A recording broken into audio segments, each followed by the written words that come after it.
শুকনা মৌসুমে একাধিক ডুবোচর জেগেছে উপকূলীয় এলাকার কচা ও বলেশ্বর নদীতে। এতে বাধাগ্রস্ত হচ্ছে ফেরি ও অন্যান্য যাত্রীবাহী নৌযান চলাচল। সমস্যা হয়, ফেরি বাইতে পারে চরে, ওই গাড়ি নিয়ে বাইতে পারে, অনেক সময় লাগে। যাত্রী কোথায় অফিস পায় না ঠিক মতন।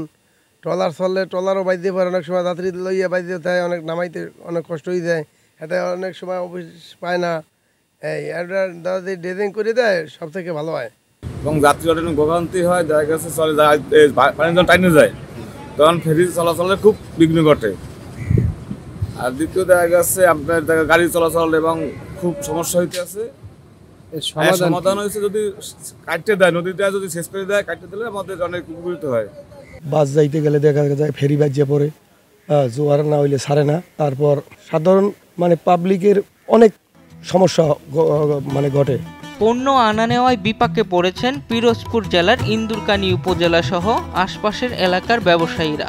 একসময় দক্ষিণাঞ্চলের বাণিজ্যে গুরুত্বপূর্ণ ভূমিকা রেখেছে নদী দুটি। প্রায় ৮ বছর ধরে শুকনা মৌসুমে নৌযান চলাচল কমে এসেছে, যার নেতিবাচক প্রভাব পড়েছে স্থানীয় অর্থনীতিতে। স্থানীয় ব্যবসায়ীরা বলেছেন, বিকল্প হিসাবে সড়ক পথ ব্যবহারের কারণে খরচ বেড়েছে, ফলে পণ্যের দাম বেড়েছে স্থানীয় বাজারে। দ্রুত সময়ের মধ্যে নদী দুটি খননে ব্যবস্থা নেওয়ার দাবি জানিয়েছেন তারা। কচা নদী এবং এই বলেশ্বর নদীতে ডুবোচর হওয়ার কারণে এবং এই চরগুলো বিভিন্ন মানুষের হাতে যাওয়ার দখলের কারণে এখানে এখন এই বিভিন্ন ধরনের জাহাজ আসতে পারে না, আমাদের মালামালও আনতে পারে না। আমরা এখন বাইপথে আমরা আনি, যে ট্রাকে করে মাল আনি, আমাদের খরচা বেশি পড়ে। এই অবস্থায় আমাদের বাজারে ব্যবসা বাণিজ্য একেবারে হাল খুবই খারাপ। ইন্দুরকানী উপজেলার টগরা ফেরিঘাটের পশ্চিম পাশে কচা নদীতে জেগে উঠেছে প্রায় ৪ কিলোমিটার চর। এছাড়া বলেশ্বর নদের উপর নির্মিত শহীদ ফজলুল হক মনি সেতুর উত্তর প্রান্তে তীর ঘেঁষে প্রায় ২ কিলোমিটার জুড়ে জেগে উঠেছে আরও একটি চর। এখানে ফেরি চলাচল বাধাগ্রস্ত হচ্ছে। ভাটার টানে পানি কমে গেলেই টগরা প্রান্তে ফেরি আটকে যায়।